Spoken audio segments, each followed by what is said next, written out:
Okay, so this is what you're all here for. I may actually get around to doing the last tournament's finals as well, depending on how much time it takes. Alright, let me go ahead and pause this, because I want to I want to talk about a couple of things here. So let's break out the old epic pen.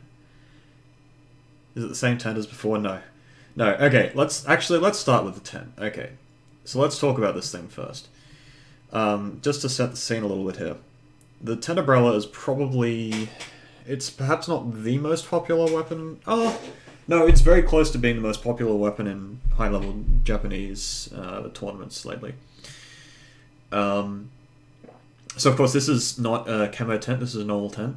And he's obviously got his bubble-based gear here. So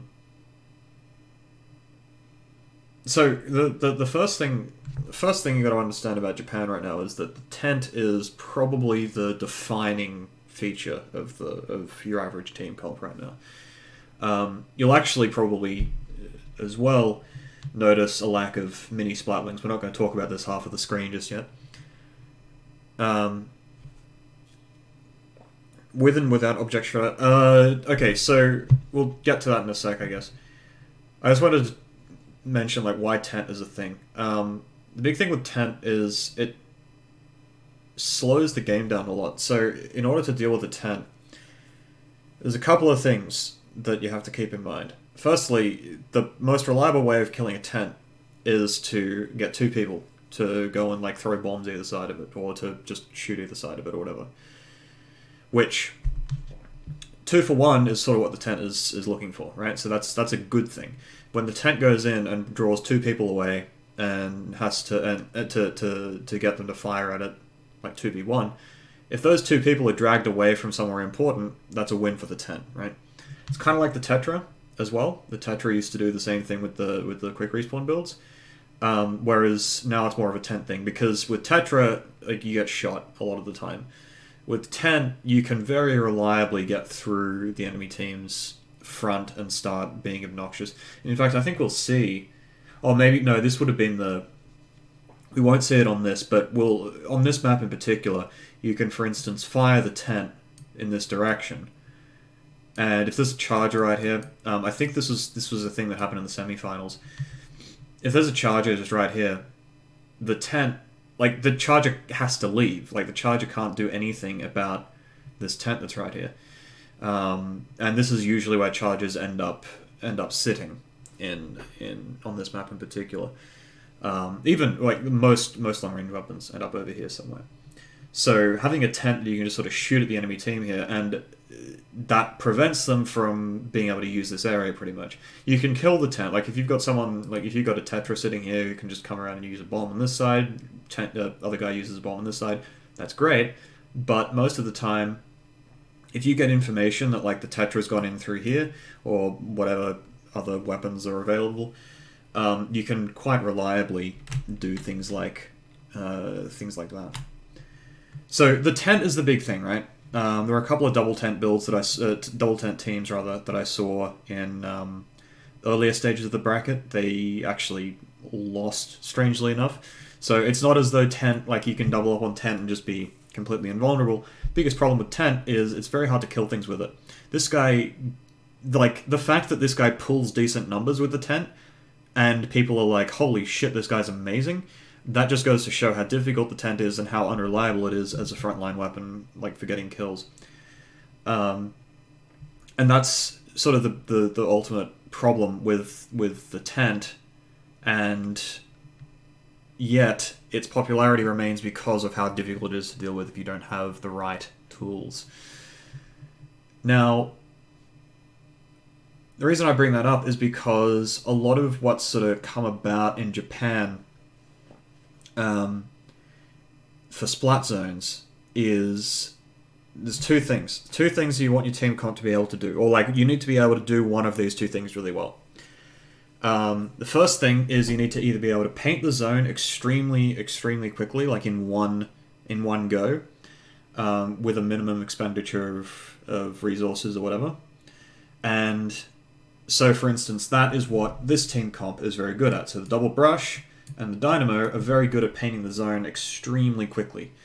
You also notice that this team comp has 4 mines. We'll talk about that later. I don't want to I don't want to touch on this team comp too much just yet, because there's a lot to talk about with these guys, and I don't want to like miss anything.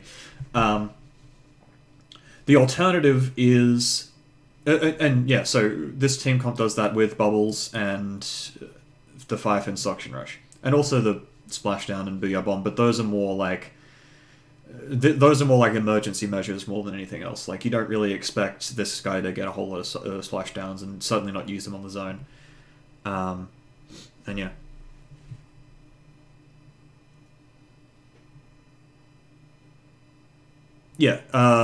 Yeah, Nouveau is considered the strongest of the 3 brushes. I think the thing with Permabrush is it's mostly the baller, because the baller supplements the brush's playstyle a lot better than the armor does. And the splashdown isn't very good for the brush, because it's sort of like, usually it uses baller when it's like being shot at and it's not in range to do its usual brush things, and splashdown doesn't really improve that at all.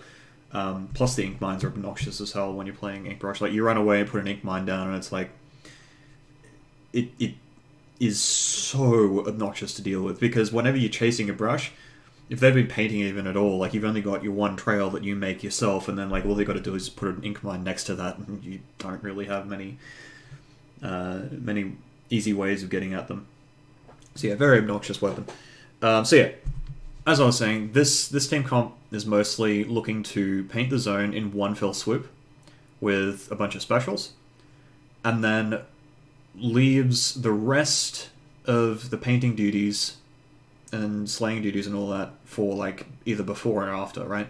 Like, this style of like paint the zone as quickly as possible is really useful for when you're fighting around the zone, because like it's let me sort of take a step back here. In Japan, the Splat Zones meta is all about whether or not you can how well you can fight around the zone. However, it's sort of evolved into this, like, you have to fight around the zone, but then what about what what's happening with the zone itself, right? Are you scoring while you're fighting? Are they scoring while you're fighting? And it becomes like, how little can you dedicate toward painting the zone in order to make this... It's kind of difficult to put into words properly. Basically, when you're fighting around the zone, like these guys are not going to be painting the zone pretty much at all. Brad will get to that. So yeah, these guys aren't going to be painting the zone pretty much at all. This guy's going to be putting tent shields on the zone, and he's going to be like probably painting this a little bit himself. This guy's probably going to be painting a bit himself. But for the most part, what they're trying to do is they're trying to put as little emphasis on painting the zone as possible, aside from the designated like zone painting specials or whatever. That way, these guys can focus completely on killing the other team.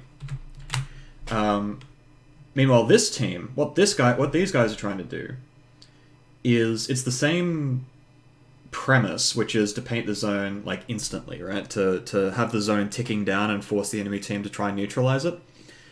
And they do that by having 2 brushes and a dynamo and a tent. Like, all these weapons very quickly paint the zone. And obviously they've got 4 ink mines, and they put a bunch of ink mines on the zone, and it literally can countercap underneath a full set of bubbles or whatever.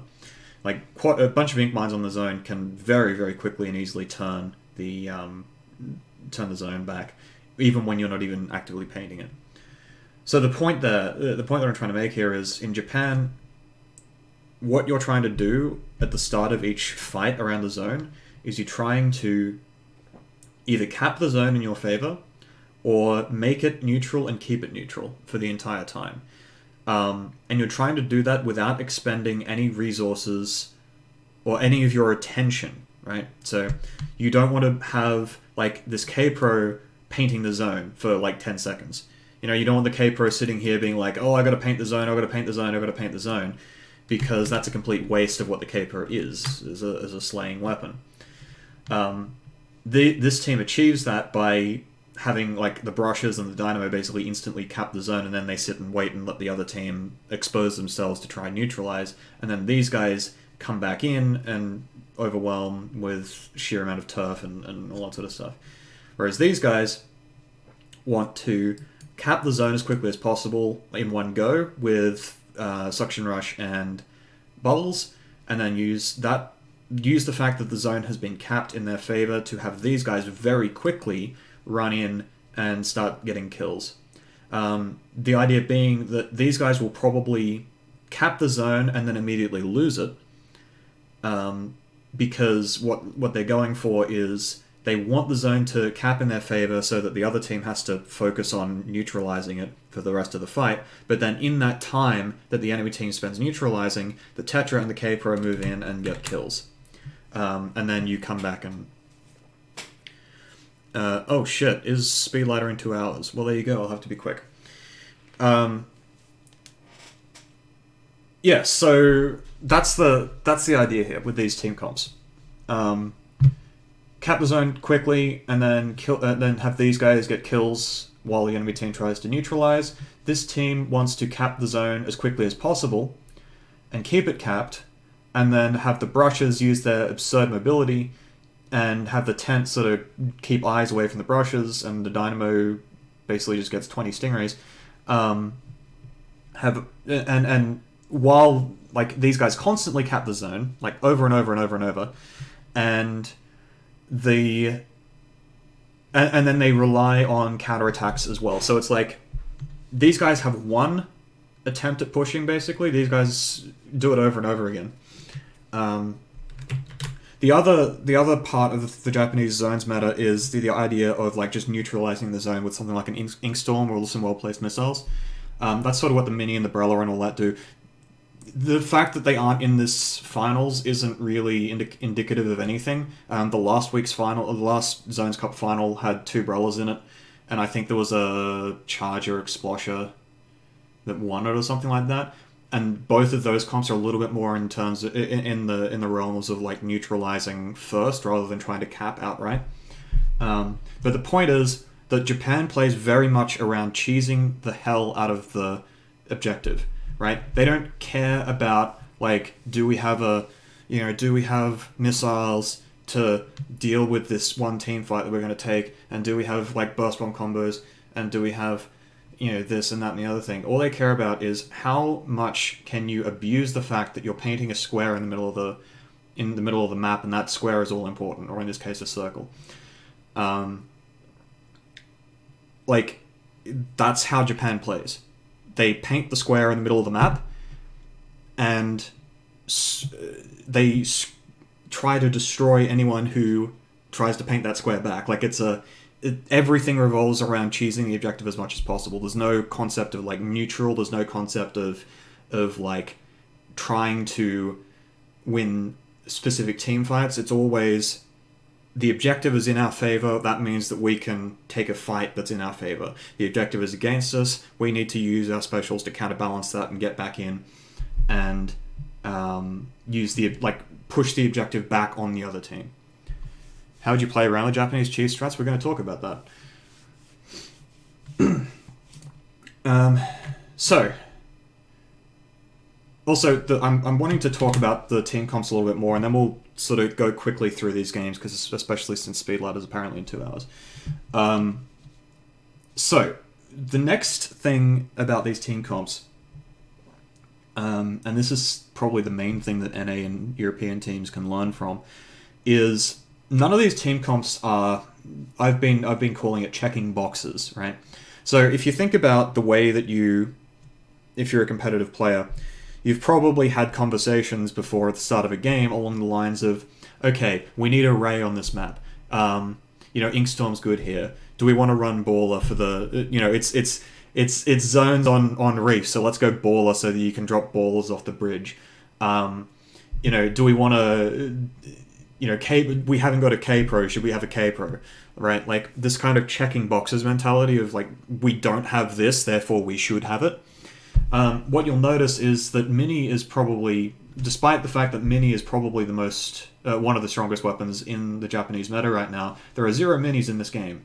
There are also 0, this guy has a Ray, but he doesn't always run it.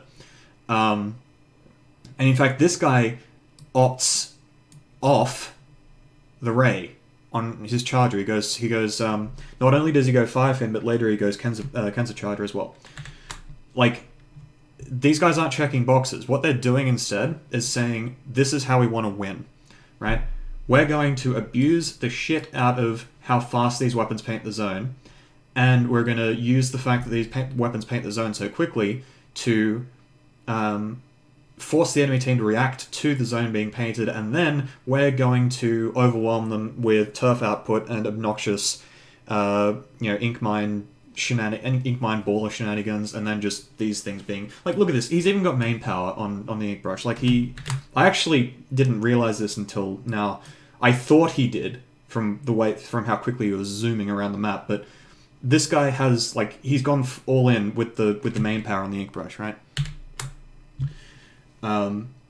These guys, my point here being, 4 ink mines, right? 4 ink mines is not a meme, it's perhaps cynical. Like, that's the worst I could say about it is that it's a bit cynical. It's a bit sort of like, oh yeah, ink mines are good, let's just have 4 of them. Yeah, hi Bug Ghost. Thanks for stopping by. Yeah, so, like, these guys are perhaps a little bit cynical, right? Because they've gone with the whole, Inkbrush is better, isn't that funny? Let's run 2 of them. Ink mines paint the zone automatically for us, isn't that funny? Let's pick 4 of those as well. And yeah, let's just have a tent because we can. Like, it's a little bit cynical, but it doesn't really. I mean, this guy's even got drop roller, but that's okay, right? Like, that's how Japan plays. These guys aren't really particularly cynical. They're more like, they're trying to play a fairly standard game with adaptations toward the way the zones is currently played in Japan. So, yeah.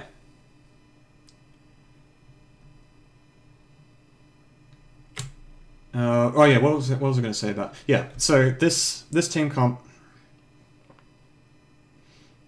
I think I already mentioned before. The way this team comp is supposed to function is these guys paint the zone instantly. So this guy gets on the zone with his bubbles and whatnot. Excuse me, I got the hiccups. This guy's on the zone with the bubbles and all that.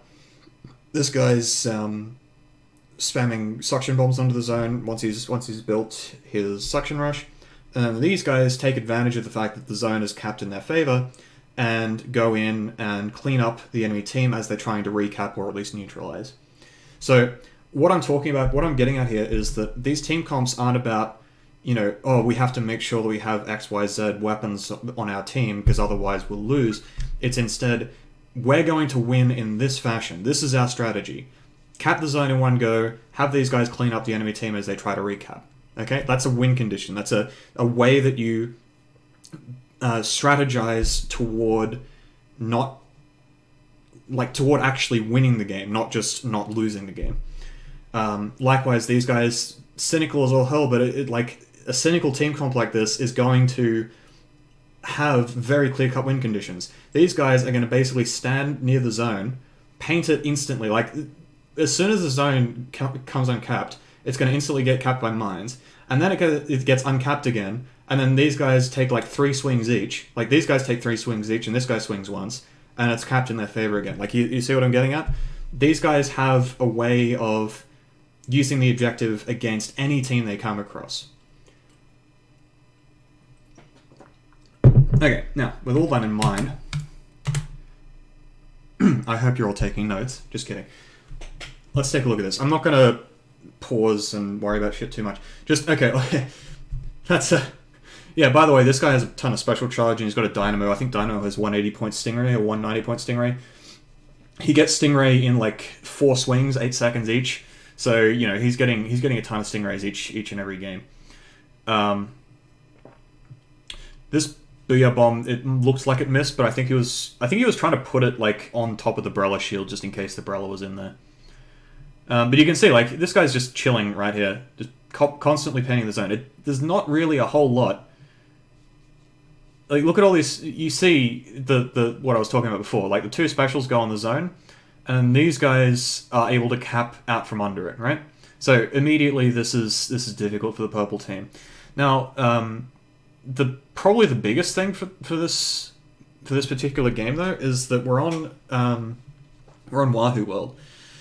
So Wahoo World is very narrow. You cannot get around the enemy team very easily. And next overhead shot, I'll show you what I'm talking about. So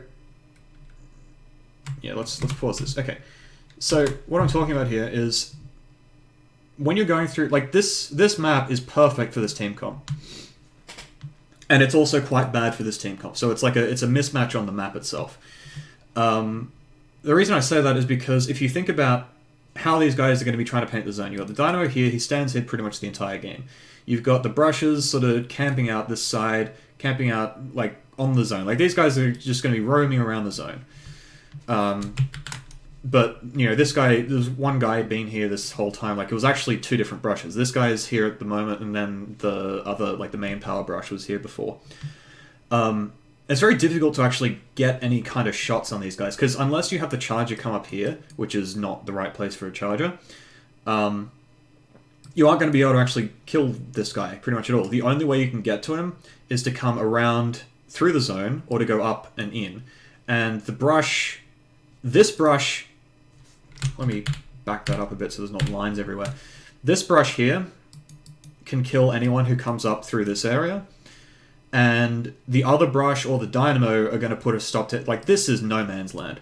The zone, you cannot stand on the zone against this team comp. Against the yellow team comp. Because there's ink mines, there's a Tenebrella probably in your face.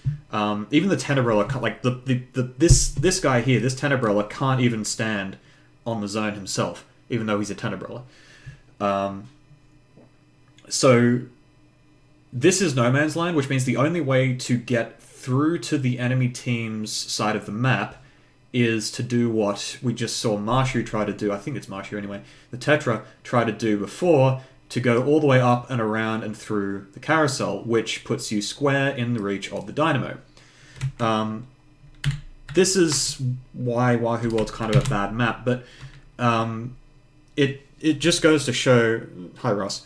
It just goes to show how well this team comp works. This sort of, we're going to just keep painting the zone and keep it capped no matter what style that these guys are going for. Just how well it's going to work here, and also why these guys have run into a bit of trouble.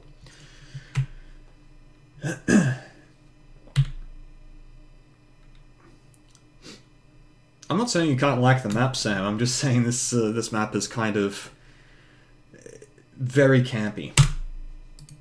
Unpause, please. There we go. All right.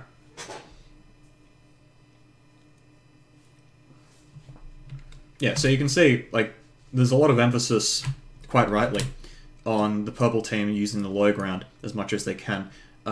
This is fairly reasonable because even though, for example, the brush could jump down and kill this guy, like the brush could be standing here and jump down and kill this guy in the carousel. The problem is, if they do that, if the brush does that, he's committed to it, right? He has to actually super jump back out, which is not really ideal, because that super jump out is enough of a window that these guys, the purple team, can get back in.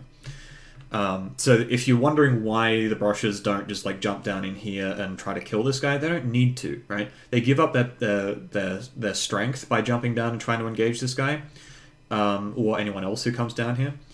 And so they prefer to keep the high ground where they've got their strength, because even if, like, what's this guy going to do even if he gets out through here, right? He's still got to contend with a Dynamo and at least one brush up on this side. Like, what what is he going to do by getting up through here, right? What is he going to do by getting up through here?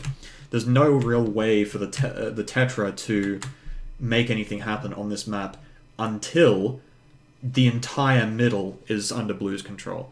Is there any such thing as a good Slayer weapon in this meta? K-Pro, Tetra, dualies are still fine, 10 attack's fine, K-Shot I'm not a fan of, but it's fine if you can't use Inkjet. What else? Slosher's kind of a Slayer. It's not amazing at it, but it's Slayerish. Blasters are still fine. I think Luger's probably fine. Dually Scorchers if you can stand to learn them. They're not really Slayers, but you can make them work. Plenty of stuff still works. But like I was saying at the start of the stream, which I guess you missed, what you're wanting in a team comp now is a clear-cut win condition that you can rely on as against any particular team comp you come across, rather than trying to be like, oh, we don't have a mini on Splat Zones. You know, none of these teams have minis on Splat Zones, and they don't give a shit, so, like, that should be enough.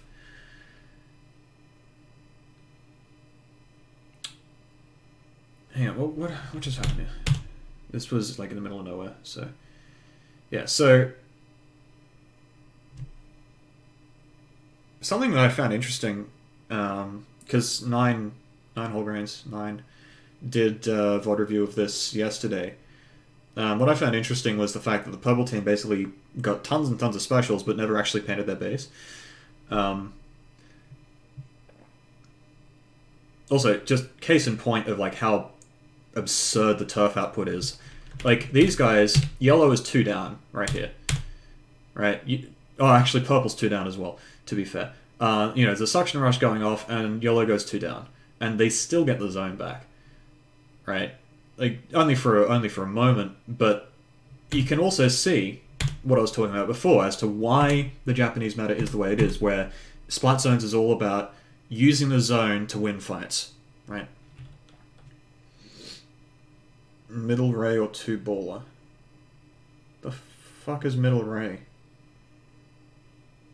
Are you talking about using vanilla? If Middle Ray is some reference to like using a ray on something like a Vanilla Machine, like if you ever pick Vanilla Machine, then you have the exact problem I'm describing, where you're trying to fill in boxes. You should never pick Vanilla Machine. It is a bad weapon. But it's the kind of weapon you pick when you're preoccupied with whether or not you have a... Missile Ray. Okay, I was going to say. But yes, don't pick Vanilla... Like, if you ever think that Vanilla Machine is a good idea, then that's exactly what I'm talking about. Like, literally the weapon, the poster child weapon for this fill-in-the-boxes team comp style that a lot of people have. Like, don't... If you ever think to pick that, like, that's you gotta fix your way of thinking about team comps. But anyway, I wanted to make the point here of... Okay, so this is a Tetra, right? This Tetra can't paint the zone for shit. And he's sort of forced to sit over here, and... Actually, I think he goes in. No, he uses Splashdown on the zone. Okay, so... What's going on here? The Charger has... Just... Okay, humor me a little bit here, this isn't quite accurate, but the Charger has a couple of clear shots, and he's already taken one of them. And in fact, this other guy, I think, died to the suction rush, right? So he could take these 2 shots right here. But he's not going to. This is an... I'll freely admit this is an exaggerated example, but it still paints the picture fairly well for me.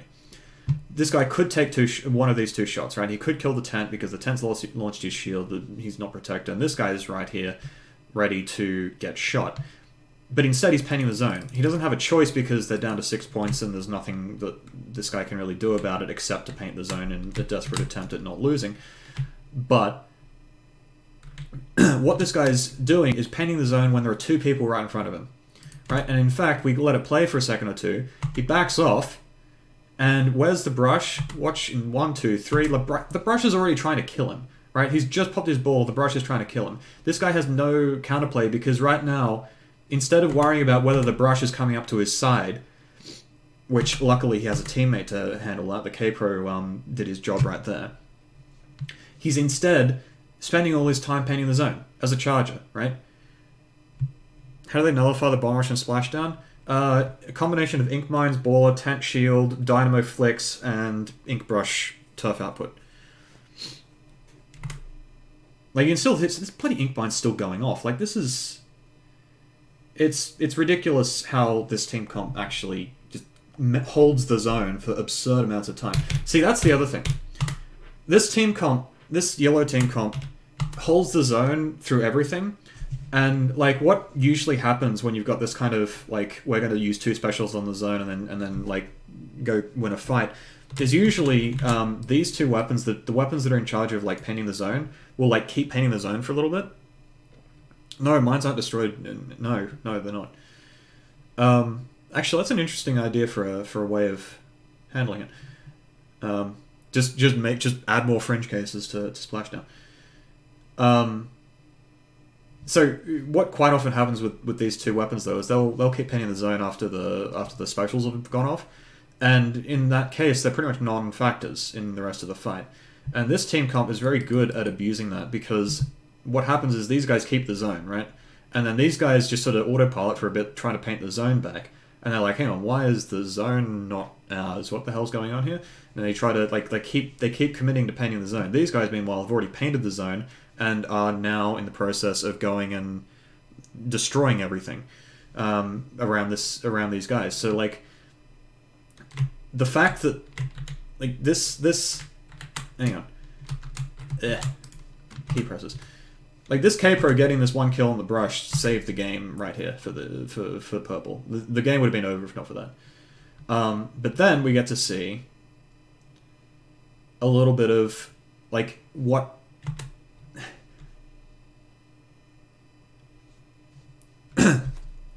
Oh yeah. These guys have 4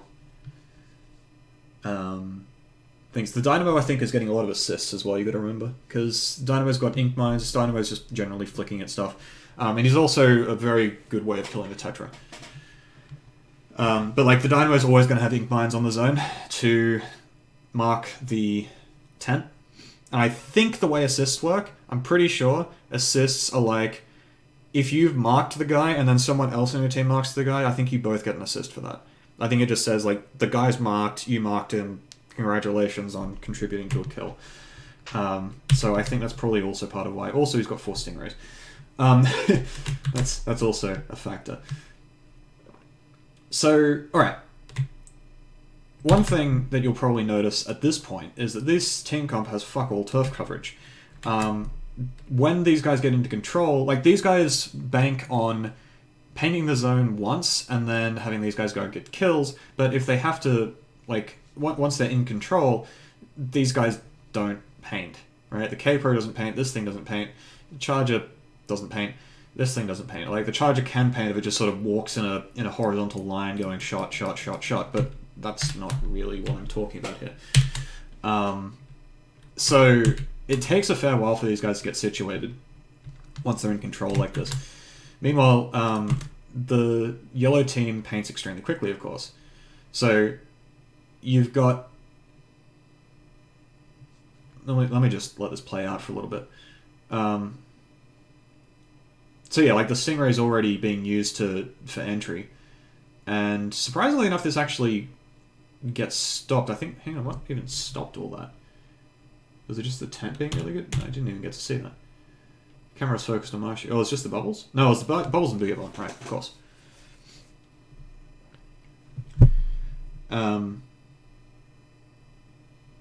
So, alright. Yeah, they used a bunch of specials in the enemy team, and that's sort of what... That's one advantage of having... Like, when you play this way, and you can see these guys have 4 specials and 2 kills, like 0 and 3. These teams have a different way of approaching this turf situation.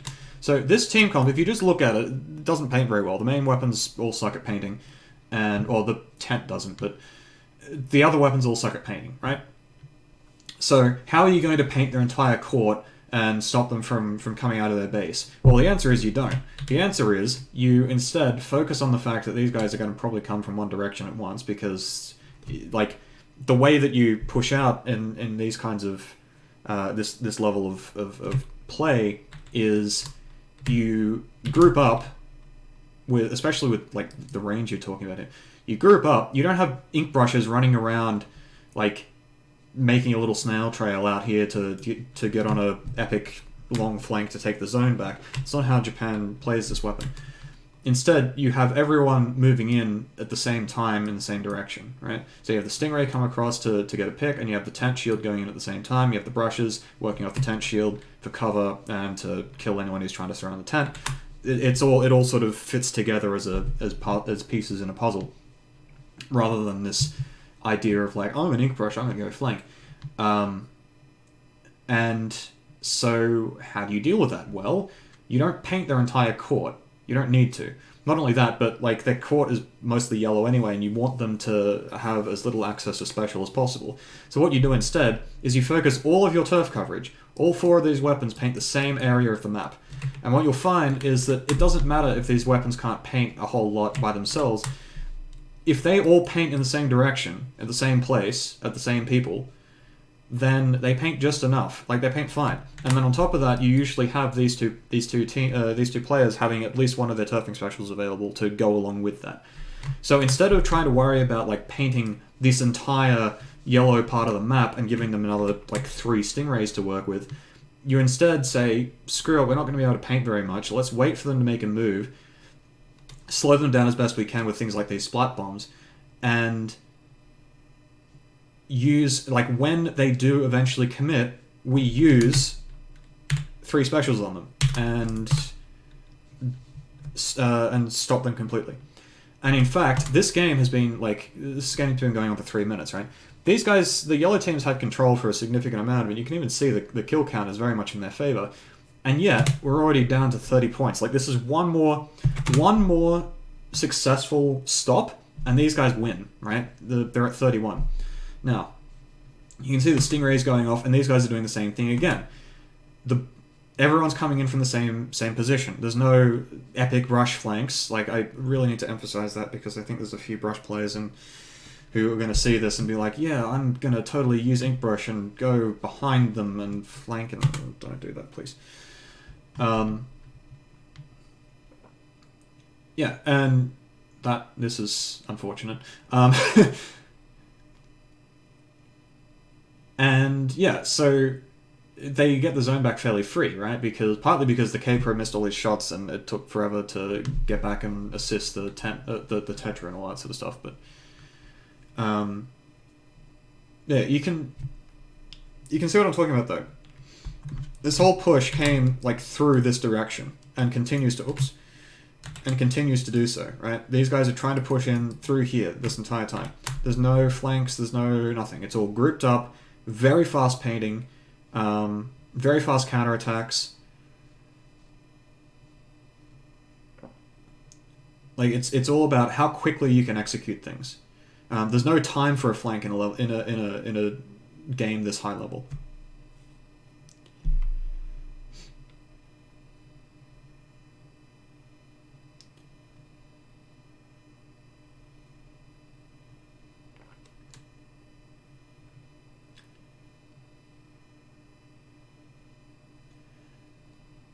And so, remember how I was saying at the start of this, like, the purple team is very weak on this map to this kind of team composition, and yet they've made a game out of this. Right? This just goes to show how how good these guys, the purple team is at handling this kind of thing.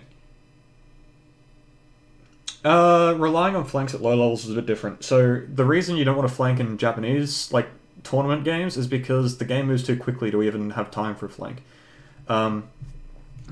Case in point, let's look at let me see.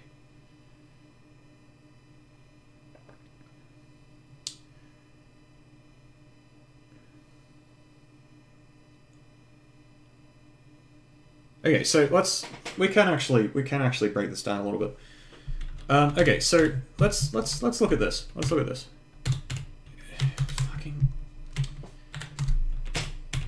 Excuse me, please work. There we go. All right, so let's take a look at the timing on this. So these guys have got 3 down, right? 20 seconds. 20 seconds, this guy's just respawning. This guy's in, I think they know where he is, if I'm not mistaken. No, he's just shy. He's hiding. They're jumping to beacons. Okay. And 13, 12, they're on the zone with bubbles. 11, 10, zone is neutralized. 8, zone, all this shit's gone off. They're still painting, still painting, still painting. There's an absolute clusterfuck on the zone. Absolute clusterfuck on the zone. Literally 8 people painting the zone. Okay, so 20 seconds from almost full team wipe plus, forward position. These guys are starting to take forward positions, right? In 5 seconds, there's 3 people starting to push in from glass. Within 8 seconds, they're on the zone with bubbles, right? I want to highlight this for people who play short range weapons because it's something that is very, very easy to overlook. Is this new net? No.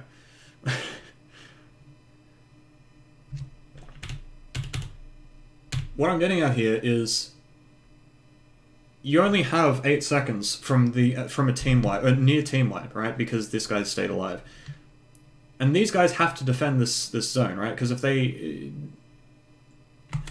lose the zone, they lose the main way of keeping the purple team locked down. So it's not just a matter of like, oh, well, they're in the lead, so they can get another pushback.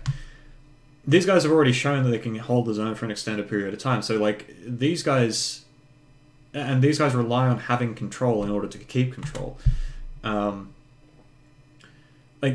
the game happens very quickly in this kind of level. When there's, if one of these brushes is missing because he's off on some weird flank, then I think the yellow team loses the zone here. Instead, they got like 2 brushes wildly painting the zone, Dynamo painting the zone, Tent putting shields in the zone. Like they got 4 people all painting the zone. Nobody's off flanking. Nobody has time to go off on a flank, because not only do they get called out and immediately shot by 3 people if they do go on a flank, but what are they going to even, like, in that whole time, their team gets shot by 4 people.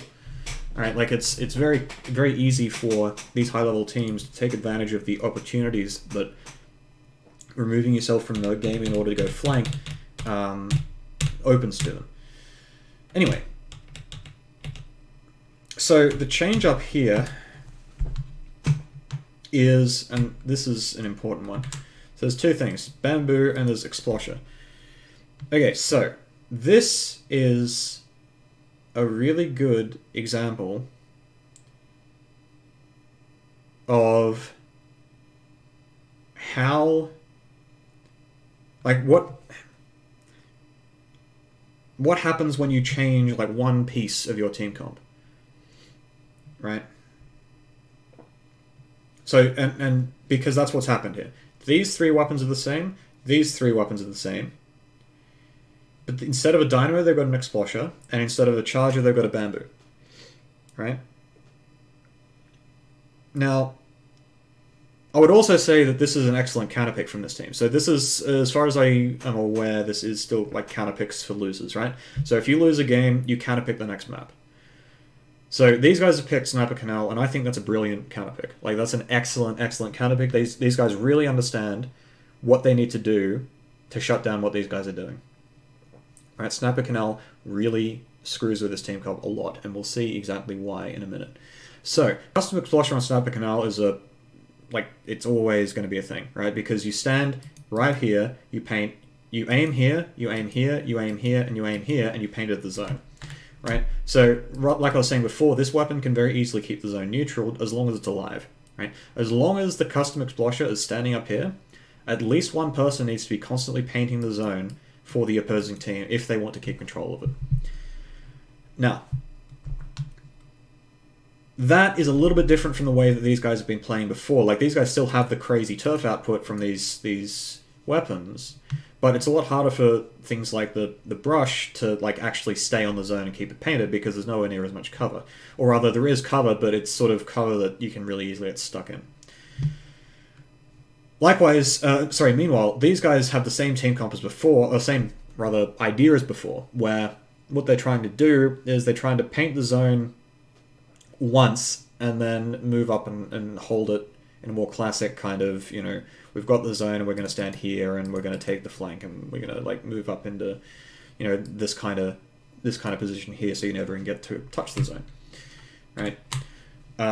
So this is a much more standard team comp, but they've still got the same like idea, right? Where they want to keep the zone, like they want to paint the zone once, and they want to use the opening that painting the zone provides to get this guy and this guy in, and on top of that, this guy now has a more aggressive role as well.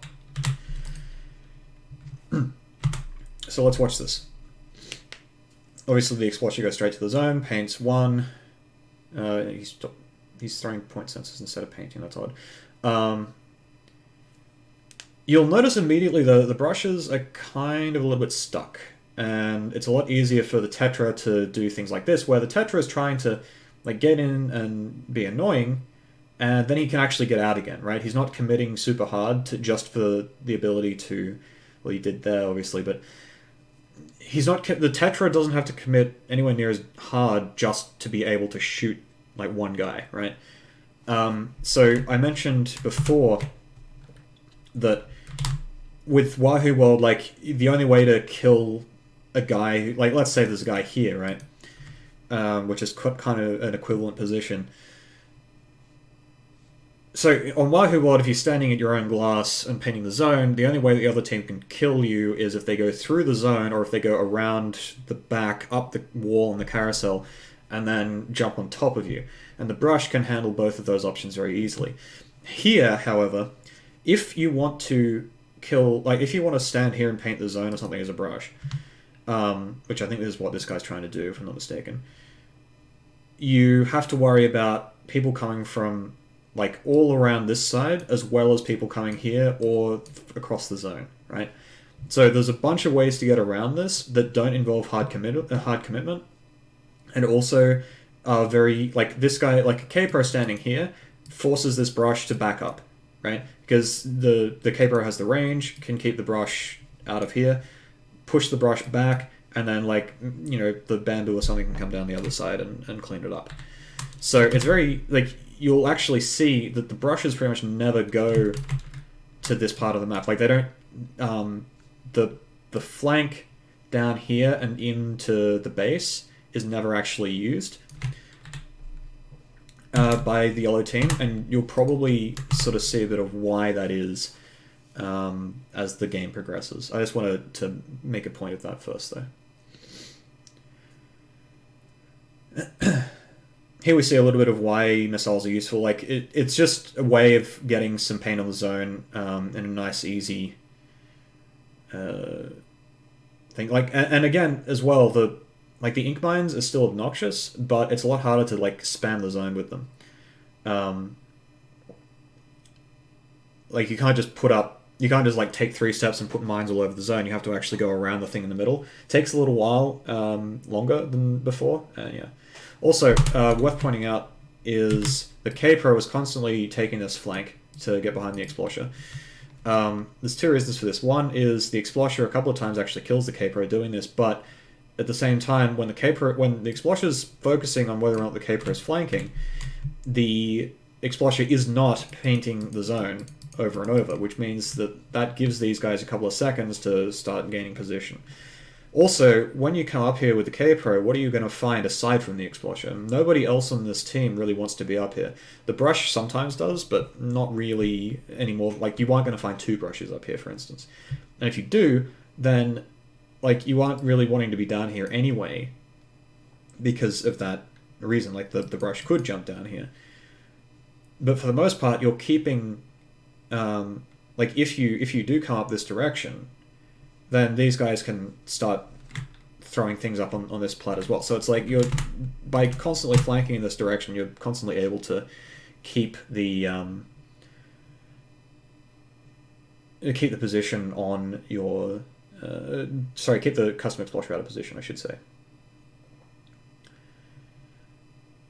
Unfortunately, this map is a little bit shaky in the spectating department. Like, the spectating is fine, it's just like we don't really get to see a lot of this kind of thing where the K-Pro is, spectator lagging all over the place. That little sequence there was basically like what he does the entire game, though.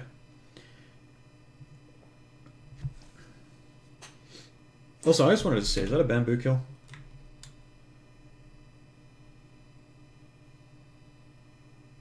Yes, it is. Okay. This bamboo is really, really good, by the way. He's got another one. Like...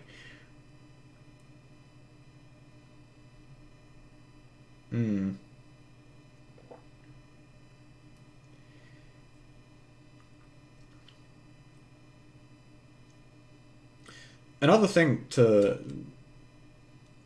Yeah, I mean, dude's good at charges, but like a lot of charges, you don't see them flexing the bamboo very often. It's usually charger, like splat charger or eagle eater, and that's it. Like you don't even see them go squiff or anything like that. It's always charger or nothing else. But instead, this guy actually goes bamboo and goes from a non-slaying roll in the firefin like bomb spam noise to being very, very hard to deal with on the bamboo.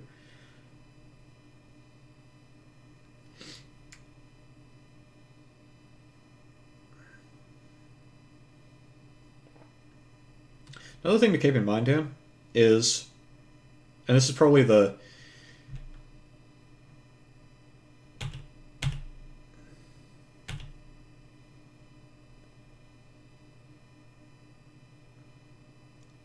Yeah. Sam's sort of already on the case here. So what you'll notice in this game, as opposed to the last ones, is usually the people who are first to die are... We just saw it right here. Just let me try and pause at the exact right moment. People who die are usually... Well, actually, this brush went down as well. So this is a very common theme in this game. These guys are down, these guys are alive. And what I'm getting at here is, firstly, there's a lot of desyncing happening. Like these guys just died when the brush is respawning, so it's like, oops.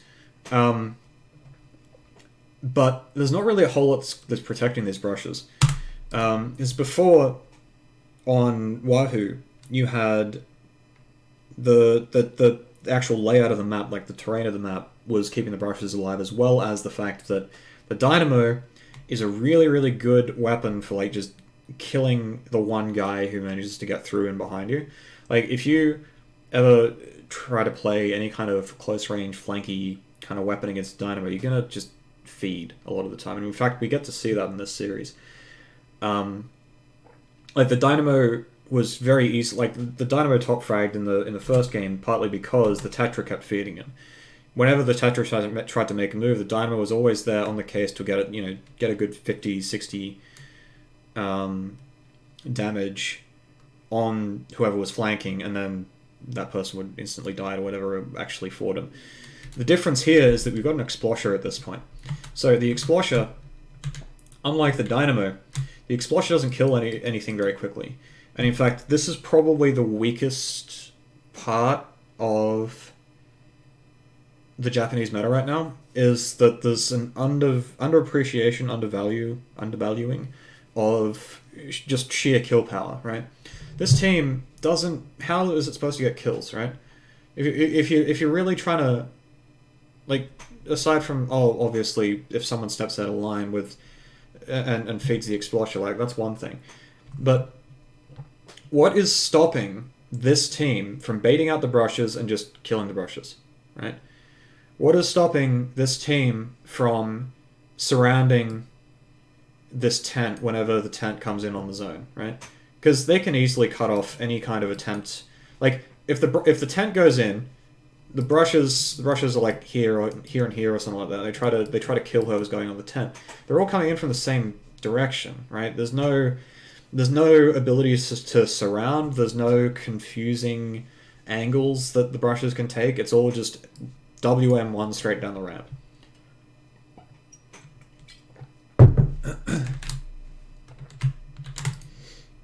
And the Explosher not being able to kill things is a big deal as well. So yeah, Takamaki, the reason they didn't go Dynamo is partly the box filling stuff that I was talking about before, where I was talking. I mentioned as well at the start of this game.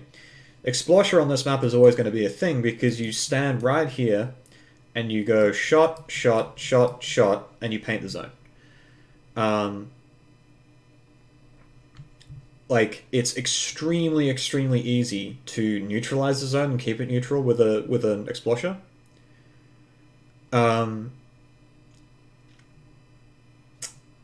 And oh no, the tent didn't get to. Well, it's not that he didn't do anything last match. It's that he didn't really get to do anything. All his bubbles got stuffed by 8 ink mines.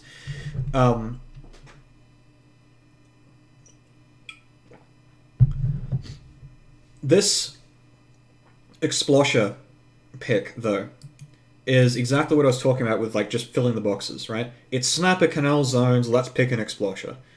That is box filling, box checking, whatever. These guys don't even have anyone who stands up here. None of these weapons stand in this spot, ever. Even though this is such an important spot in Splat Zones, none of these guys give a shit. They don't stand there, ever. They don't need to stand there. They win the game a different way, right? Just because it's Splat Zones on Snapper doesn't mean you need something to stand here and paint the fucking zone, right? That's the point I'm getting at.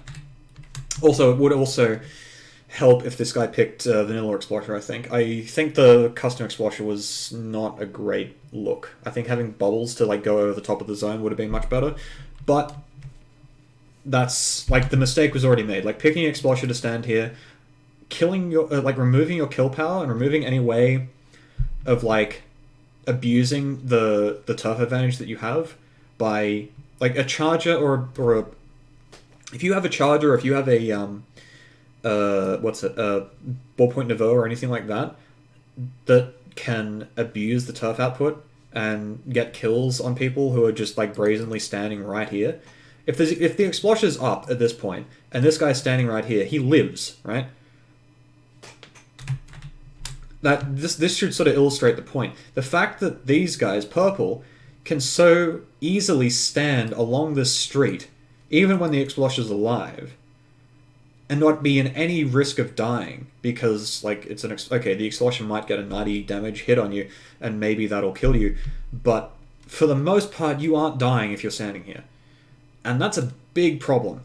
If you replace this with a Dynamo who can vertical flick, or a ballpoint, or a charger, this is off limits, and this whole strategy that purple has is much harder. Instead, they get free street control, completely free. Another thing is that the bamboo is surprisingly good against the brush. One of the things with Japanese brushes, or brushes in general, I guess it's not really a Japanese thing, is that it's very difficult to hit them because they're constantly like zigzagging and all that. So even if you have really good aim, it's very easy for them to just like weave back and forth between the bullets. Whereas with the bamboo, the hit detection is almost hit scan. It's not quite hit scan, but it's close. So if you have good aim with bamboo, you can actually just aim lol at the brushes, and it works. So I think this is that little brush thing here. This is funny because this is sort of like default like autopilot brush play, where you're like, okay, I'm gonna go. Oh, hang on, this is not the right marker. There we go. Where you're like, oh, okay, I'm in their base. I'm gonna go up and flank onto their snipe, and that's gonna be really annoying to deal with. And these guys are like, we don't care. We don't even use snipe. Like, take it if you want. We don't care. We'll just kill you when you jump down. So that's the thing. Hit scan means like, it's the way that most FPSs are made. So like hit scan is you pull the trigger and then whatever you're aiming at is like instantaneously shot with a bullet, right? Like it's just, you know, if you're playing Counter-Strike or whatever, like there's no travel time on the bullets. You click and that whatever you're aiming at is what gets hit. Like in that instant. There's no travel time on the bullets, there's no nothing. Like if you really want to be literal about the way FPSs are coded, most FPSs have you shooting bullets from the top of your head that travel faster than the speed of light. So, you know.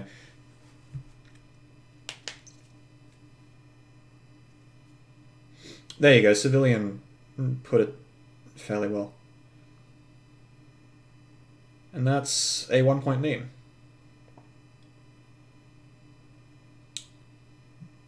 Case in point of, again, of what I'm talking about is like how easily the purple team just stayed in that top right area of the map. The yellow team can't do anything except run out of their base, like run forwards out of their base, because they don't really do a whole lot in any other part of the map.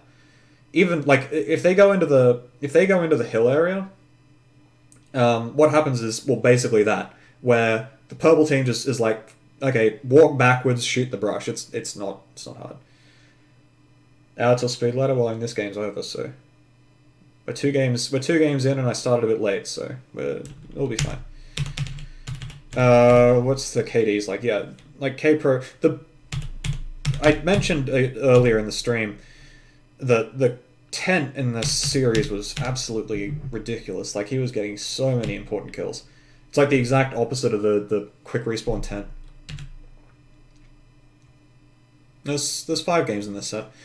But yeah, the quick respawn tent from my last stream is like the exact opposite of what this guy's doing. This guy on the purple team with the tent umbrella is like actually getting a ton of kills with the thing, and it's really, really impressive. Yeah, this guy's 2-3. So this is a counter pick. This is yellow's counter pick. They picked it because I think they just won on it before. They have their strat of gold dynamo. But this time they're playing against an anchorless team comp, which makes a big difference on this map. So obviously the last map was anchorless as well. You know, anchorless on Snapper Canal, what the hell? But it just goes to show that like the way you play, if you have a mid-range comp that is really good at like surrounding the enemy team and getting 2 or 3 people shooting at every single target, that is what you focus on. You don't say, oh, we don't have an anchor, we should now use one. You say, we don't have an anchor, do we actually need one? Like, what is our team comp going to do? Would an anchor even help us? And to the purple team's case, I don't think an anchor would help them. The way they play this map is like they don't have an anchor. They don't have anyone in the back lines because all of their weapons are playing at a mid range against a team comp that has 2 brushes as the only means of getting any kills. So like they can very freely line up along that plat area right there. Very freely line up. Because there's nothing that's going, like there's no Hydra on the bunker about to pop out and get a quad kill. They can just sit there and let the other team like show themselves, and they can actually, partly because it's a 2-zone map, they can also like paint the zone and force the brushes to come out and show themselves, and then the bamboo gets a couple of free kills. This is alright. So this is what I'm talking about here. If there's an anchor on this map, where does the anchor stand? If you're the purple team, probably nets, right? Like you probably have the anchor somewhere up in this vicinity, ready to get picks across these kind of areas. If you're really brave, you could have the anchor down here as well, like sort of trying to protect street or whatever. I don't know why you'd do that, but that's just another option that I've seen. Yeah.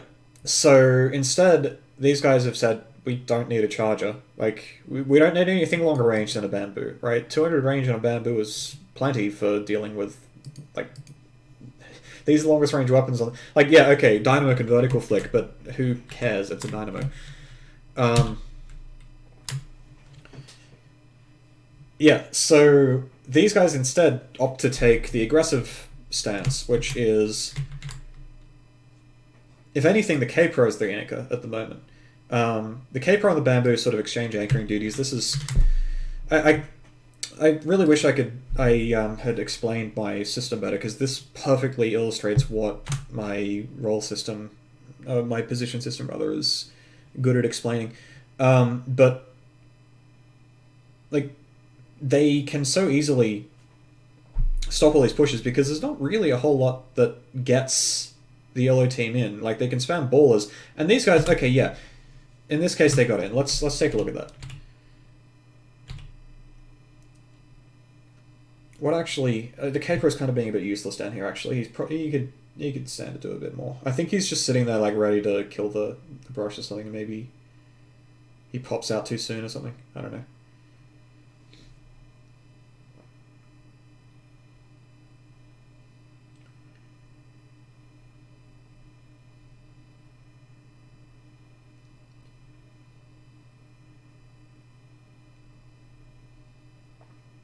Oh yeah, bamboo shreds every kind of object, including umbrella shields. This is you remember why you remember that patch a couple of weeks ago that mysteriously nerfed bamboo damage against brawlers. That's why it was done. It's because they preemptively nerfed the bamboo against brawler shields because it was too fucking ridiculous. That cool thing he did with the curling bomb where he missed his fucking curling bomb.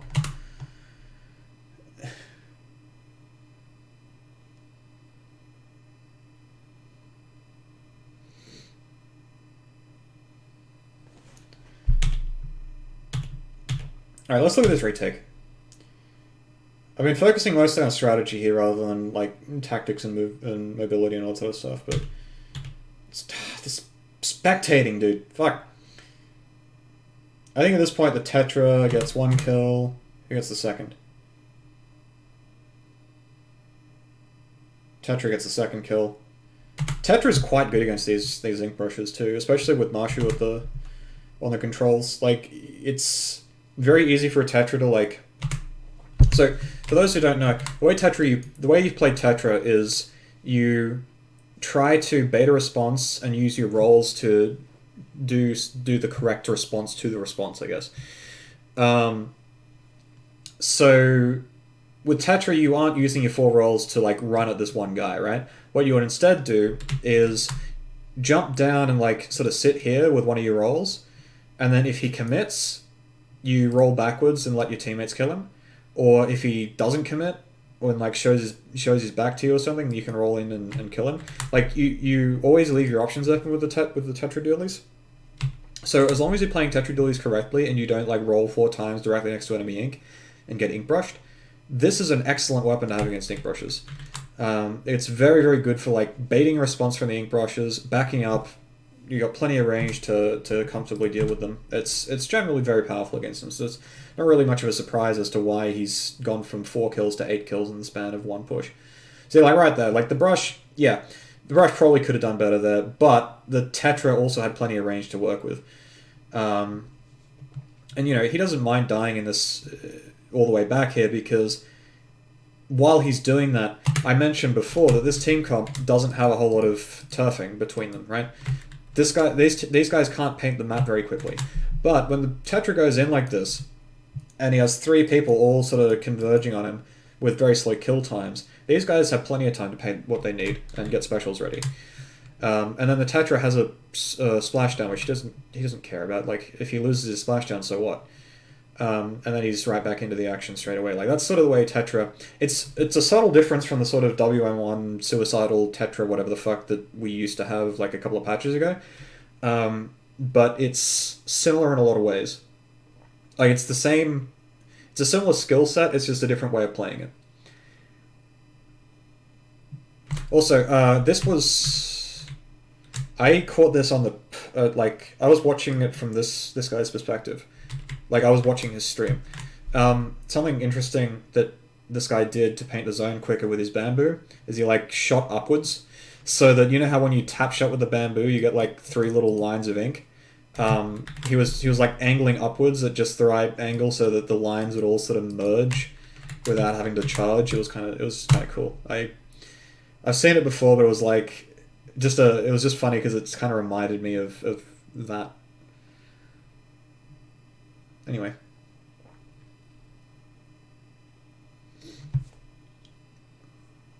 It's a bit of a shame because I saw, seeing this game from the Dynamo's perspective, you could really see the effect that the bamboo had. Bamboo doesn't even get that many kills in this game, but the fact that he gets, like, the kills that he gets are really important for the way the game goes. All right, let's look at this. Let's look at this take a little bit. 213. Okay, I'm not pausing too much because of the speed ladder thing coming up in about 45 minutes, but I do want to take a look at this. So what you'll see here is like there's a ton of ballers going off, but the key thing is I want to highlight these two, right? Like the tent and the tetra. These guys can't really kill the tent, because he's got the bubbles and he's got the beacons as a way to get the tetra back in. So at any given moment, if these guys want to kill the tent, not only do they have to commit 2 people to kill the tent, but they also have to worry about whether or not the tetra is about to land on them and clean up. The tetra and the tent work very, very well together, and I'm glad that, like, this is a really good... Why didn't you use the Mark III? Because reasons. He does actually use the Mark III in Game 5, I think.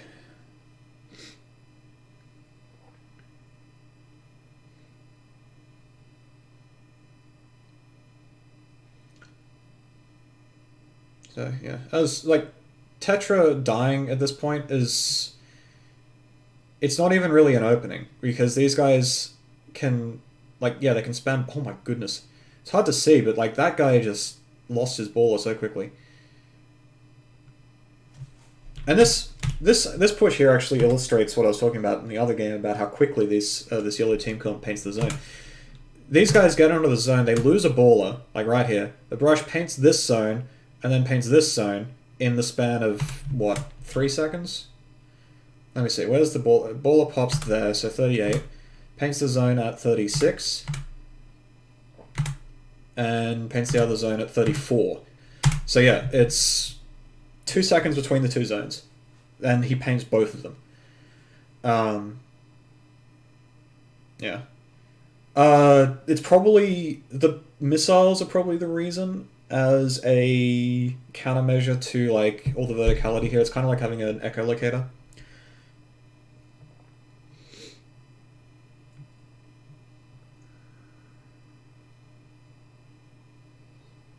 And then, yeah, the game's over at this point. Like, what... The difficulty here, and this is... So, this was a counter pick. This was Yellow's counter pick, right? They picked this map against... for themselves, thinking that they would win on it. And the reason they did that is because they eviscerated some other team earlier on in the tournament on this map. And instead... Like, so the second counter pick that they have is Black Belly, which is much, much better for them, and you'll see why. It's also like it's much better for them, partly also because they pick they don't go with the 10. They instead go with the slosher. This is an interesting choice here too, because what you've got is one team has stuck with the 10, the other team has gone off the 10, and in both cases they've made the right decision. This guy is not as good of a tent player. Like, he's not a fantastic tent player. He doesn't get crazy amounts of kills with it. He's mostly just there to be a tent, right? Whereas this guy actually gets kills with a tent.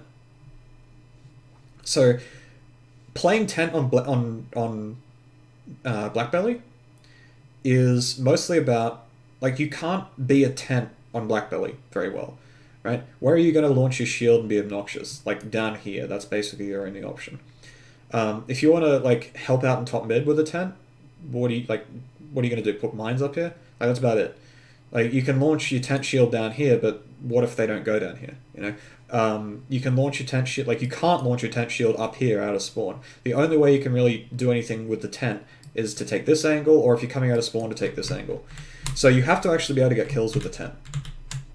This guy, the guy who's currently playing Slosher, normally isn't really that great in getting kills with the tent. So him not playing tent is fine. And this guy gets plenty of kills with the tent, so him playing tent is also fine. Also note that Ken's a charger.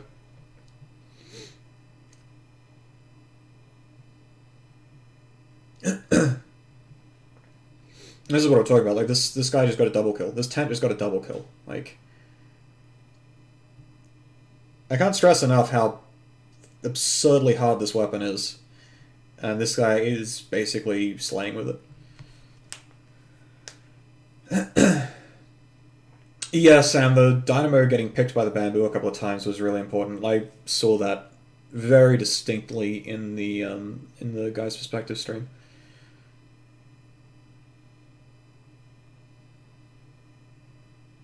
Dynamo kind of messed up there.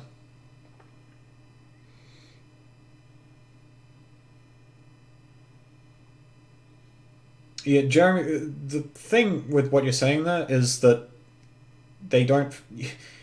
If you go into their base and you can't get kills with the tent, they'll ignore you.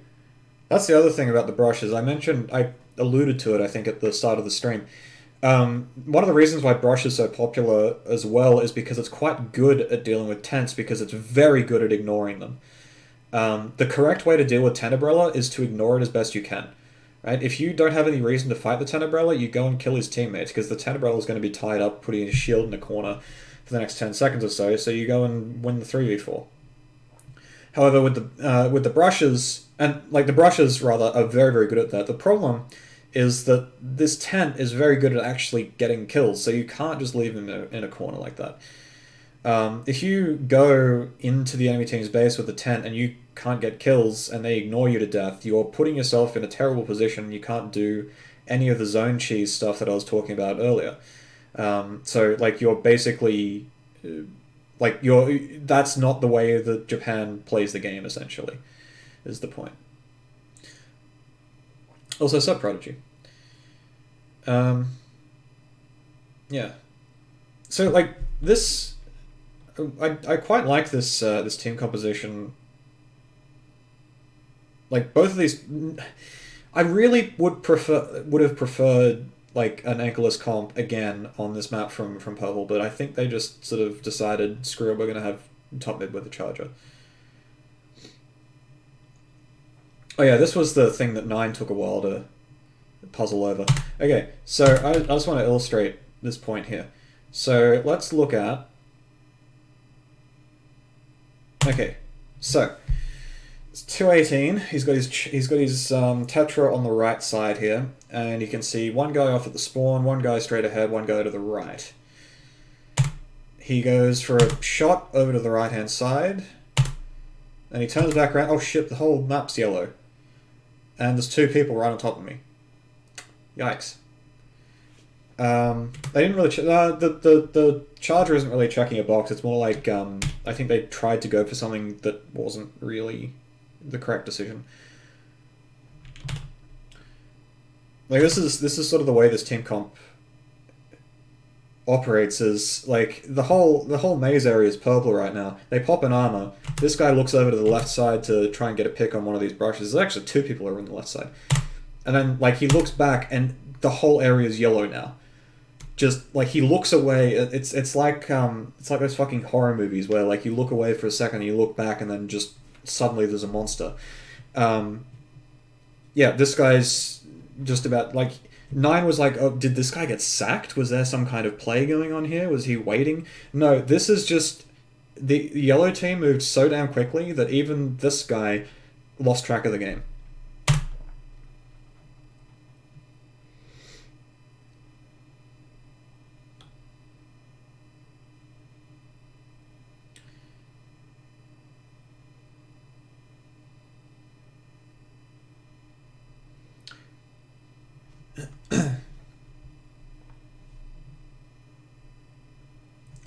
Yeah, I feel like the Charger... I don't know, it sort of feels like the Charger is more of a way of dealing with a sort of a standard play style. And these guys don't play standard, so it's like, it doesn't work. I think the game goes on for a little bit longer, but like this is the kind of thing that the brushes absolutely love, right? Where they get some turf, they get in, they get some turf, and then they've got all the terrain they could ever hope. Like everyone here, I'm sure, has been spawn camped by either a roller or a brush in Blackbelly, and it's the most obnoxious fucking thing because they just run behind like a little ledge, and then like all your bullets miss, and then you go up thinking, oh, he's only got 1 shot on him, surely I can go up and kill him really quickly, and then he just appears and rains holy fire upon you, and you're suddenly back dead again. Like that still happens in Japanese lobbies, so it's not as though getting spawn camped by brushes on this map is anything to be ashamed of. At the same time, you'd sort of hope that they like this is. You'd sort of hope that they'd be a little bit more like cognizant, I guess, of the fact that picking a charger against this team comp on this map is probably not a good idea. I don't know.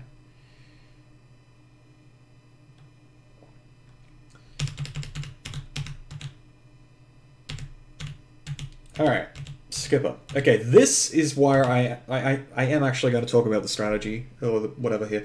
Okay, so, let me get the... There we go, builds.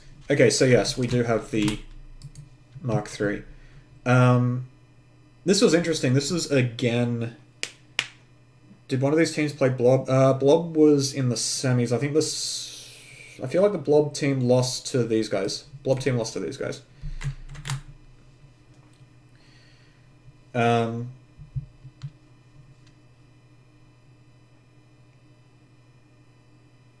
Actually, like, they could have potentially won against these guys, too. The problem was they had a disconnect on Camp Triggerfish. Yeah, anyway. So, this pick as a map is really interesting for this team. And so if you think about... So obviously these guys aren't going double brush, right? They've got a mini instead of a brush. And this was interesting because I'd seen these guys win on this map fairly decisively before. So I was actually kind of... It was interesting watching this mini, because like he locked in his gear and his weapon within like 2 seconds. He was like, I know exactly what I'm doing. The funny thing is that this map is really hard for this team to play, and I'll tell you what makes that the case. So this weapon is called the Tent Umbrella, and what it does is it launches shields at things. Unfortunately, if you try to launch shields from this part of the map, what happens is they kind of go off into the middle of nowhere, right? And the only way that you can launch them anywhere useful is to get all the way around here, which you aren't going to do because you can't even launch your shield to get down there. Like you can kind of go this direction, but then you got your back to the zone, and the other team's going to bomb you to death. And not only that, but you're putting yourself in the middle of nowhere. And half the time, your shield's just going to go whoops into the drink, and then you without a shield for a couple of seconds, and then you die. So the only way the tent can really play is to go down the map. So he has to come out this side and go straight down, and he has to do that every single time he respawns. So this guy is locked into one particular playstyle. Another thing is they've got the Explosher back. Now this custom Explosher has already given them a bit of trouble on Snapper Canal, where the Explosher was like just sort of sitting there checking a box, right? Like he picked the custom Explosher, thinking, okay, I'm going to run custom Explosher, I'm going to stand in the usual spot, and I'm going to paint the zone the whole game. The problem is that doesn't even work on this map, because there's no particular spot that you can stand where the Exploshers are going to just paint the entire zone. You have to actually go in and commit with it. And that involves going down here, right? You can also go from above, just fine. You can go either side. It's not really an issue, but I think in this case he goes down the bottom side a lot of the time. The reason you do that is because this is where the Explosher is at its strongest, because rather than being up here, like you kind of can like stand up here and flick down, but if you're down in this area, you've got the Baller as a way of cleaning people up, and you've also got a much better angle on anyone who's like trying to hang out over this side, over this little corner here, which is usually where people retreat to after they lose the zone from the bottom side. So immediately that puts these guys into a pickle, because their tent is always coming from this direction. The Explosher can join him, but the Explosher can't really do a whole lot from up here. Like the Explosher, like he can shoot people who are up here, but they're gonna not necessarily care that much. They're gonna back away for a bit. And then in this whole area, he doesn't do a whole lot, right? Like there's nothing in particular that the Explosher is going to do to soften up people who are fighting in this area, because for the most part, if they're defending, they're going to either be down here or they're going to be up here, right? They're going to be up on the top side. This area here is kind of no man's land a little bit,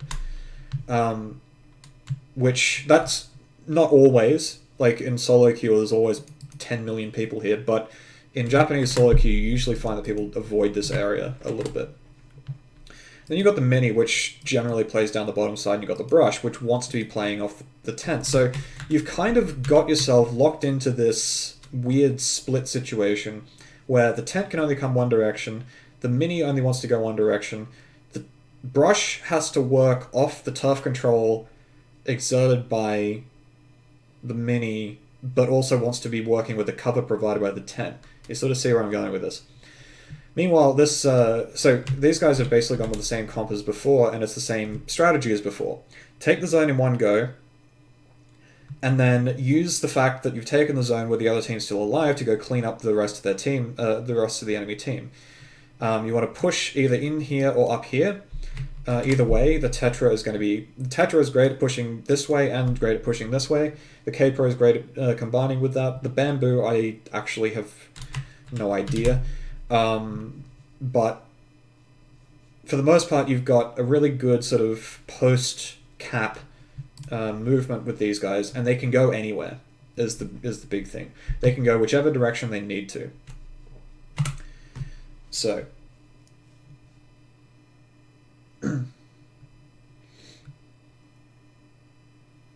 Hang on, did the Caper just get that kill? No, it was the Tetra, never mind. I think it was the Autoball. So yeah, you see, like, the tents come down here. And, like, he's happy to work off this. But you can sort of see that the shield's kind of going into the middle of nowhere. Like, it's not really the best place to be spamming tent shields. The purple tent doesn't really care that much because he's actually good with the main weapon itself. He's like getting a ton of kills with it. So he doesn't mind being on the lower side. But the yellow tent is like kind of not in the greatest position. Oh my goodness, that shot. Bamboo shots just seem so... Like, they just sort of... You get shot by a bamboo and it's like there's no crazy sound effect or anything like that, and then just people explode. It's always very odd.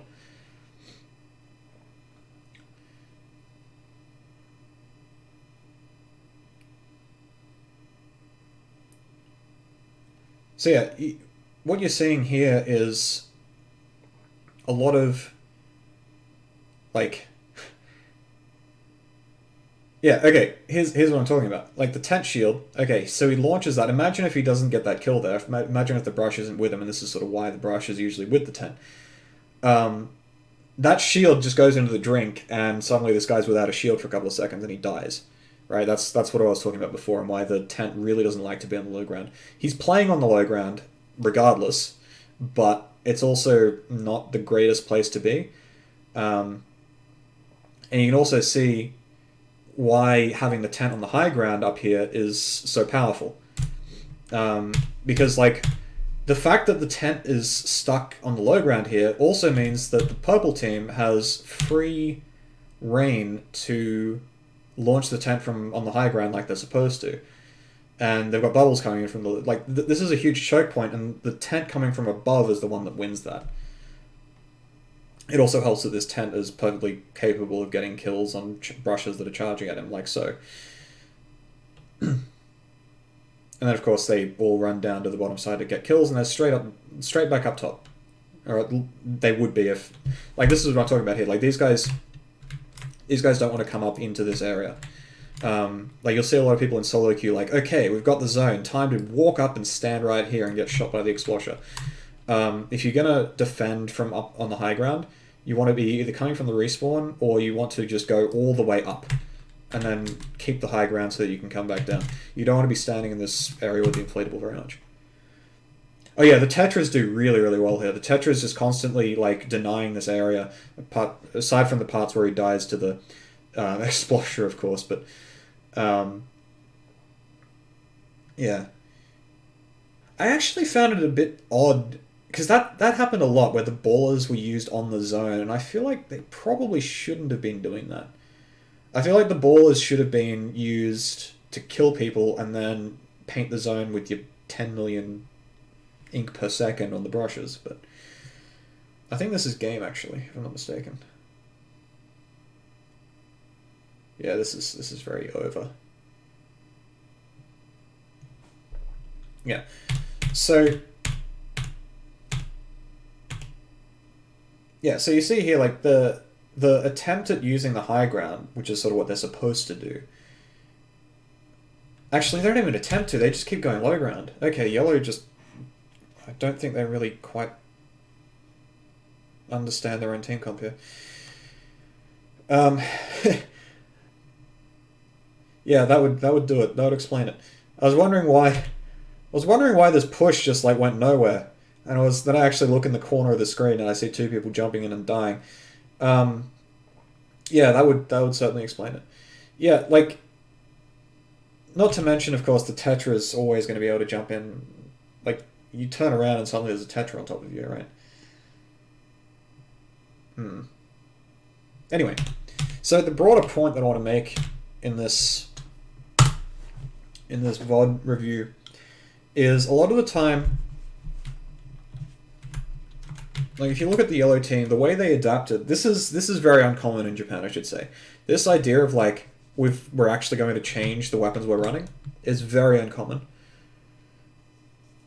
Yeah, the 10, like, this is, and so, like, I shit on NA a lot, but I think the NA mentality here is, I'm a 10, I should be coming from the high ground.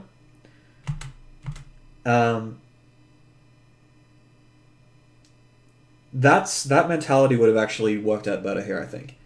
Rather than, like... So, let me just... What is sort of happening here is you got the mini, which wants to be on the low ground, you got the brush, which wants to work off the mini's turf, and then you've got the tent, which is kind of forced to babysit the brush, right? What's sort of happening here is the tent's being like, okay, my team needs me to go on the low side. Even though he probably knows that top side with tent is a lot better. The NA mentality would be more like, okay, look, I've got a tent, I need to be on the top side. Like, my weapon isn't very good on the low side. Like, what are you putting me on the low side for? Like, come up top with me, right? And I think that would have been a better thing. Like, my point here is that there's a middle ground between, like, actually helping, like, focusing on helping your team the way Japan tends to do, versus focusing on your individual needs, so to speak, as your average NA player might do. And that middle ground is, in my opinion, where you ought to be. Unfortunately, of course, you have, like... And I kind of wonder if the Explosion was kind of a bit like that. Like, oh shit, we need to push in from the top, guys. Like, we've got turf up top. We can't, like, look at this. Actually, no, that's after the fact. Never mind. Or is it? No, I think this is... Yeah, this is like... Okay, look, I'm saying this from the overhead perspective, but even looking at it from this guy's perspective, he's just uncontested, like, got uncontested turf on this entire area. There's nobody fucking up here. Come up top. Like, come up top with me. Stop going down here. Stop doing that. Go up here. We've got turf up here. There's nobody up here, except for this Tetra, who I just killed. Fucking come up here and go down the middle. Anyway. Like, that's a more of an NA mentality, and I think that would have been the correct mentality to have in that situation. Anyway,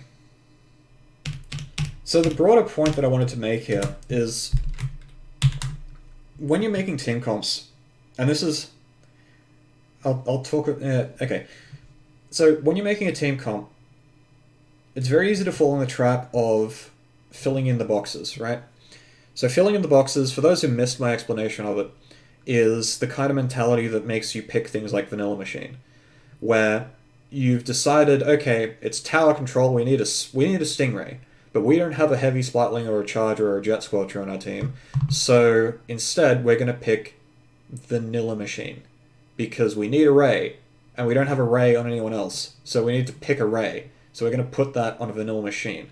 Even though the vanilla machine is probably the worst ray weapon in the game, and the ray just doesn't work at all on at any point in the game, we're instead going to throw all that out the window. We probably know that too. We're going to throw it all out the window and pick a fucking vanilla machine because for some reason we believe that having a ray is more important than having a coherent strategy. That is filling the boxes, right? If we go back to, if we go back to this game, this team comp is filling the boxes, right? Or rather, it's fallen victim to it a little bit. Because Snapper Canal Zones, Custom Explosure is absurdly obnoxious. See, Athrixion, you say that, and yet, Sploosh is kind of a thing, whereas Vanilla Machine is like, just regret waiting to happen. So anyway, the point I was making is, Custom Explosure here is a bit of a fill in the boxes kind of problem here, because the vanilla Explosure is just going to sit in that one spot and be like, yeah, let's paint the zone, and it's very obnoxious to deal with. But does it contribute to your win condition? Keep in mind, so at the start of this, what I was talking about was that both of these teams have kind of a paint the zone once and then kill the other team for trying to take it back mentality. The Explosure doesn't do that. The Explosure, the Custom Explosure is more of a neutralize the zone, keep the zone neutral, force the enemy team to constantly spend time painting the zone to keep it capped while they're in control. It's more of a defensive kind of thing where when the enemy team's in control, you interrupt their scoring so that you have more time to formulate a counter push. As opposed to this, the double brush setup that they had before, where what they're trying to do is keep the zone capped, take the zone out from under them when they blow their bubbles and their fire fin, suction rush, and all that sort of stuff. And from that, you take all the steam out of their push because they're just blowing specials for no gain, and then you go and kill them, right? It's a different kind of strategy that this weapon does not fit into. So by checking the box of having a custom Explosure on Snapper Canal Zones, they've weakened their team comp.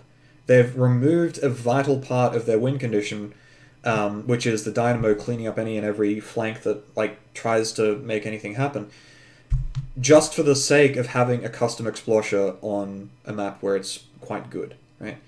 If you replace this custom Explosure with a ballpoint or a charger or even a Dynamo, this team comp does a hell of a lot better. And it's not because those weapons are better than the custom Explosure on this map, it's because those weapons are better in this team, right? Which brings us to this team comp. This is a fairly classic team, the bamboo. This is a fairly classic strategy, right? This strategy has been used in Splat Zones in Japan for ages. The only difference is that now you've got a tent, and for some, the bamboo is more of a counterpick kind of thing. These guys have picked a fairly solid mid-range kind of team comp that is going to win fights around the zone, right? Worry about this, use the zone, cap the zone once, force the enemy team to respond to it, kill them for responding to it, cap the zone back, and then set up a nice forward hold, right?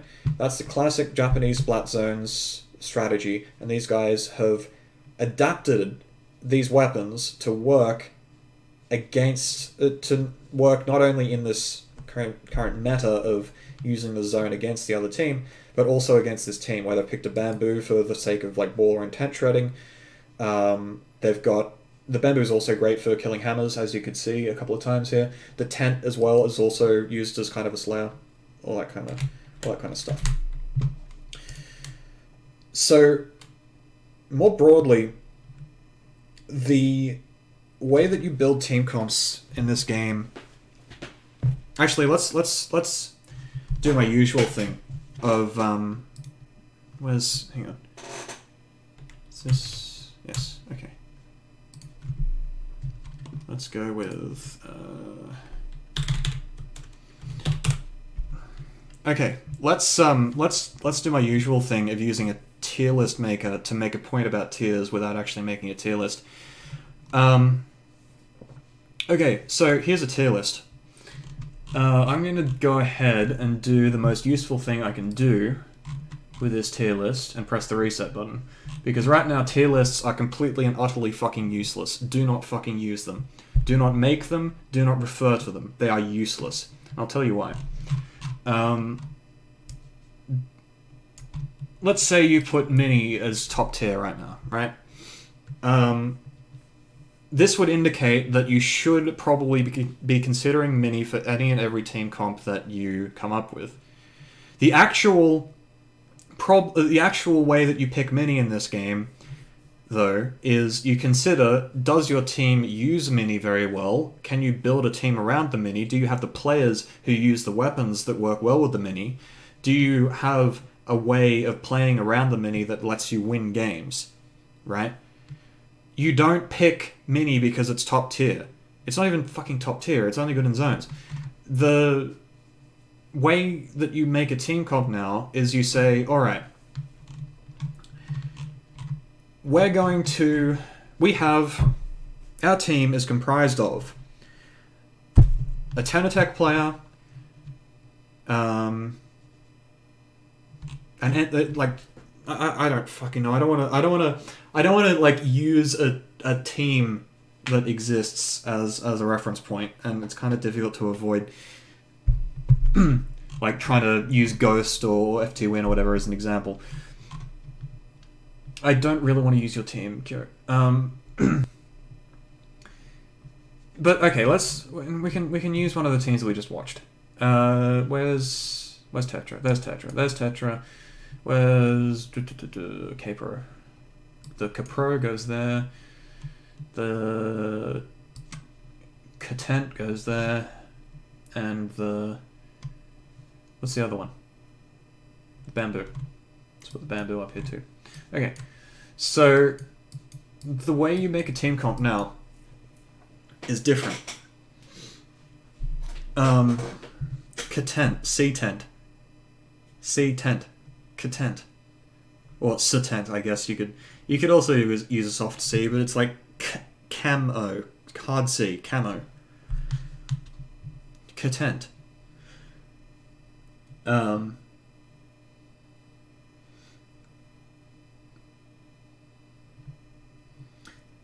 Okay, you put... When you're making a team comp, you don't worry about whether a weapon is top tier or any of that sort of shit. Because at this point, if you were trying to make a top tier, like, what weapons do you even put in there? Like, do you put Inkbrush in top tier? No.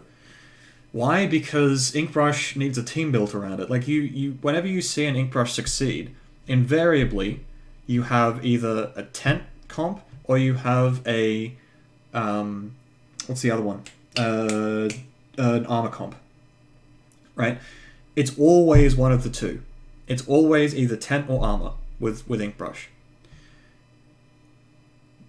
The fact that you had two Inkbrushes get second in a Japanese tournament doesn't mean anything. In as much as tier lists go. Like, you don't pick, like, just because two brushes pick, like, one, you got second in Japan, doesn't mean they're good, right? It doesn't mean they're bad, doesn't mean they're good. It means they're an Inkbrush, and the way Inkbrush works, like, you think about what Inkbrush does. It paints the fuck out of whatever's 2 feet in front of it. It puts down ink lines, it has baller. Like, that's what you look at. You don't care about is it S tier or B tier or D tier or Z tier or 9 tier or Belgium tier or whatever the fuck. You say, it's an Inkbrush, what does it do? Does that help us win?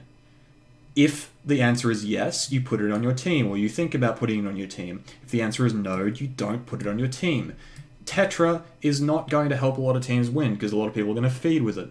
The way this guy played Tent is not... Like, if you copy-paste this team comp and put it in the hands of your average NA pub stars, they're going to fuck it up. And the reason is because they don't have the skills on the tent umbrella to play it the way they said, the way this team did. They don't have the skills on the bamboo to play it the way this team did. They don't have the fucking absurd aim that Marshu does on this weapon.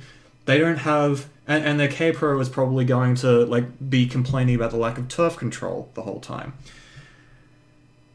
So this team comp only works for the team that played it because each of these players, you have Marshu, who is who got number 1 in Splat Zones last month on Tetra because he's absurdly fucking good with them. You've got the Bamboo, who what was his name again? I know Sam posted his name in chat before. You've got a tent who can actually hit things with the tent, which is like absurd in itself. Like if you put the tent from the last time I streamed, thank you. If you put the tent from the last time I streamed in this team, it won't work because this team relies on the tent getting kills. And the last team that we looked at that won, the tent was just going in and dying a lot, but he had quick respawn and he never actually got any kills, so he always had the quick respawn. The tent's purpose in the previous team was to draw attention away from the zone while the junior and the whatever the fuck else painted the zone out from underneath the enemy team, and then by the time the enemy team got back to the zone, they were dealing with like armored... What was it? I don't even remember what the last team comp was. But the point is, the way you play, like the weapons that your players can use, how well they play them, the way they like to play them, all of these things are important factors into deciding which weapons you're going to play. At no point do you consider, is this weapon S tier? Because it doesn't matter anymore. What matters now is how well can you pair weapons together in a way that makes them function above and beyond the normal, like their normal expectation, right? Can you, like this tent, the fact that he can get kills demands attention from the enemy team, but the Tetra also demands attention. So you've got two weapons that are demanding attention from the enemy team. The K-Pro works very well off both of those. It doesn't matter whether the K-Pro is working off the Tetra or the tent. Either way, the K-Pro has got easy pickings dealing with the people who are trying to kill this combination. Even this combination in itself, the Tetra and the tent are both able to work off each other very well. The Tetra is going to be running rings around whatever's trying to kill the tent, and the tent is going to be able to actually get kills to assist the Tetra. Meanwhile, the Bamboo, or the Charger or whatever, is loving the fact that the enemy team is constantly showing themselves trying to deal with these two aggressive and obnoxious weapons that are very hard to kill. And as opposed to a usual Charger comp where the Charger is backed up by sheer amounts of turf control, instead you've got the Charger being backed up by the fact that the enemy team has to constantly show themselves on the map to deal with these two weapons, and therefore this entire team comp comes together in a way that is very tightly interconnected, right? Yeah, I'm gonna wrap things up in a bit here, Prodigy, because I think most people here want to go do speed ladder. But the point that I want to get at here is when you're making a team comp, you don't think about how good a weapon is. You think about how well that weapon contributes to every other weapon, like every other weapon's success on your team. If you pick, yeah, it also, like that's also what I was saying, Kyo, is like if you have people, if your team has a tent who can hit shots, that's a big fucking deal. You should work off that, right? Like, that tells you that you should probably be using a tent in your team and building your team around the tent, right? That doesn't make tent S tier, even though it's probably the most popular weapon in Japan. It doesn't make, like, any of the weapons that you would build around the tent S tier, just because they're going to work well off it. It just means that your team is going to be well served by having a tent as part of your team comp. The way to do this is a little bit excessive. You don't need to go all the way on this, but the way I've been suggesting to people to do this is to think about each of these weapons, just like pick any two, like pick, Tetra and Bamboo. how do these two weapons augment each other? The Tetra and the Bamboo are a classic case of the Tetra draws people out and sort of forces them to start fighting, and the Bamboo, or the Charger, or whatever the fuck, I'm just going to put a Charger here instead because I think the Bamboo is kind of a bit distracting from the point. If you have a Charger here, then the Charger is going to be a great weapon to poke out and deal with this whatever's fighting the Tetra. And the Tetra is going to be great for quickly pouncing on anything who's trying to work on killing the Charger. So you've got two weapons here that cover each other very well and work very well together. The other thing is that Chargers now in Japan tend to run a fair bit of main power, not a whole lot, just a bit, just to up their damage. So that you do partial charges while like this guy gets like 1 or 2 shots on someone and then runs away, and this guy hits like a 70 damage partial charge and finishes off the kill. So that's another element to it. If you instead pick the tent, like this barely needs explaining as to why it's so good. This is the same thing. Like the tent works extremely well with these two weapons, and you don't need a whole lot of explanation for it. It's not that okay, Kyo, I just want to make the point that this is not easy. And Japan isn't finding it easy. We're analysing the winning teams, right?